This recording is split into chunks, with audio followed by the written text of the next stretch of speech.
인생의 모든 전환점은 두려움과 마주하는 순간에 시작된다. 새로운 길을 앞에 두고 설레기도 하지만 동시에 두려움이 밀려오는 순간이 있습니다. 내가 잘 해낼 수 있을까? 실패하면 어떡하지? 아직 가보지 않은 길이기에 그 끝에 무엇이 있을지 알 수 없기 때문에 우리는 그 첫 발을 내딛기조차 망설이곤 합니다. 이럴 때 사람들은 흔히 자기계발서를 펼치고 성공하는 법, 시간 관리하는 법, 목표 설정하는 법 같은 구체적인 스킬을 찾아 나섭니다. 물론 이런 방법들이 도움이 될 수 있죠. 하지만 돌고 돌아 결국에 도달하게 되는 것은 그 모든 방법을 관통하는 자기 자신에 대한 통찰과 삶의 철학입니다. 오늘은 새로운 시작이 두려운 멘티분들께 스스로를 다독이며 한 걸음 내딛는 데 도움이 될 5가지 방법을 이야기해 보려고 합니다. 이 5가지 방법이 멘티분들의 인생에 새로운 전환점을 만들어주는 계기가 되기를 바랍니다. 자, 첫 번째입니다. 두려움은 본능이라는 것을 인정하는 것입니다. 인간은 새로운 환경이나 변화 앞에서 본능적으로 두려움을 느낍니다. 수천 년 전부터 우리는 낯선 환경이나 위험 앞에서 생존을 위해 두려움을 느끼고 조심하는 본능을 길러왔어요. 그런데 현대에 와서 이 두려움이 꼭 생존과 직결된 것은 아닙니다. 그럼에도 불구하고 새로운 시작 앞에서 느끼는 두려움은 여전히 존재하죠. 두려움을 느끼는 내가 잘못된 건가? 왜 이렇게 겁이 많지? 하면서 스스로를 비난하기보다는 이 두려움이 그냥 본능적이라는 것을 인정하고 받아들이세요. 두려움은 누구에게나 찾아옵니다. 하지만 그 두려움에 얽매이느냐 아니면 그 두려움을 안고도 한 걸음씩 나아가느냐는 여러분 자신의 선택에 달려 있는 겁니다. 두려움을 억지로 없애려고 하지 말고 나는 지금 새로운 걸 시작하려고 하니 당연히 두렵구나 이렇게 스스로를 다독이는 것이 첫걸음입니다. 두 번째는 작은 성공부터 시작하라 라고 얘기 드리고 싶습니다. 우리가 새로운 목표를 세우고 한꺼번에 큰 성과를 내려고 하면 오히려 압박감과 불안이 커지기 마련입니다. 예를 들어 유튜브를 시작하는 사람이면 처음부터 10만 구독자, 100만 구독자를 목표로 삼는 대신에 그냥 우선 첫 영상에서 100명에게 도움을 되는 콘텐츠를 만들겠다고 목표를 잡는 거죠. 혹은 다이어트를 시작할 때 한 달에 10kg를 뺄 거야 이런 거창한 목표보다는 하루에 10분만 운동해보자 라는 작은 목표부터 시작하는 겁니다. 작은 성공이 쌓이면 자신감도 함께 쌓이기 마련입니다. 그리고 자신감이 쌓이면 더 큰 목표에도 도전할 만한 용기가 생겨요. 결국 큰 변화는 이러한 작은 성취들이 모여서 만들어진다는 것을 잊지 마십시오. 이 작은 성공들이 모여서 멘티분들이 목표로 하는 큰 성과를 이뤄나가는 기초가 될 것입니다. 세 번째는 실패를 새로운 경험으로 받아들이기입니다. 사람들은 보통 실패하면 낙담하고 좌절하죠. 내가 이럴 줄 알았어. 역시 나는 안 돼. 이런 생각에 빠져들기 쉽습니다. 그런데 여러분, 인생에서 실패하지 않고 성공만 하면서 완벽한 경로를 걸어가는 사람이 단 한 명이라도 있을까요?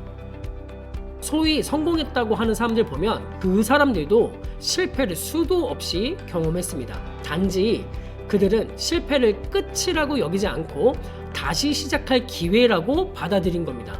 실패는 여러분이 앞으로 나아가면서 뭐가 잘 맞고 뭐가 잘 안 맞는지 알게 해주는 값진 경험입니다. 내가 이걸 잘못했으니 이제 방향을 조금 수정해보자. 이런 식으로 실패를 성장의 과정으로 생각하면 마음이 훨씬 가벼워질 거예요. 자, 네 번째는 좋은 멘토를 두고 배우기입니다.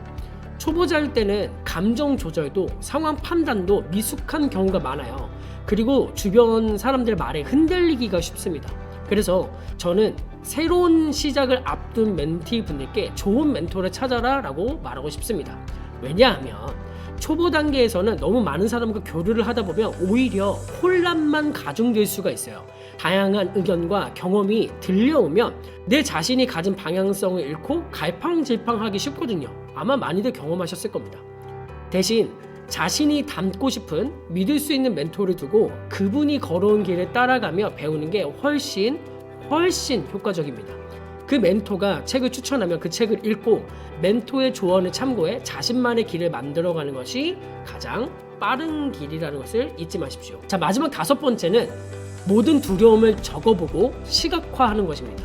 두려움이 머릿속에만 맴돌면 그 생각이 점점 커져서 훨씬 더 무섭게 느껴져요. 이럴 때는 종이에 직접 두려움을 적어보십시오.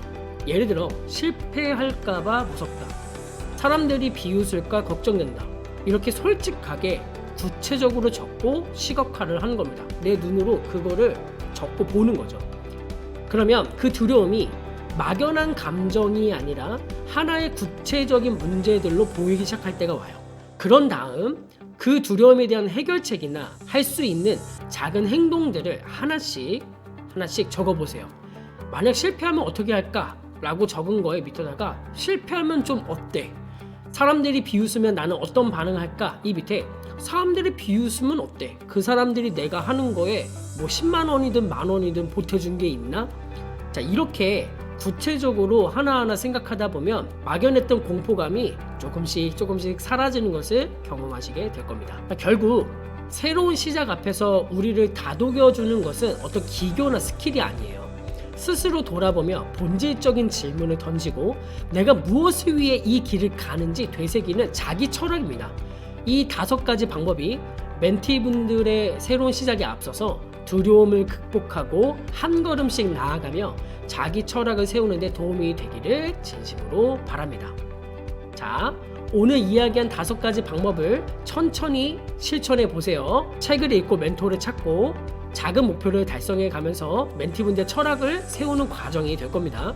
어쩌면 긴 여정이 될 수도 있겠지만 그 여정의 끝에 진정한 자신을 찾는 시간이 될 거라고 확신합니다. 다시 한번 이 문장을 얘기 드리면서 마치려고 합니다. 인생의 모든 전환점은 두려움과 마주하는 순간에 시작된다. 이 영상을 시청하고 계시는 모든 멘티분들의 인생의 전환점이 오늘 이 순간 시작되기를 진심으로 응원합니다.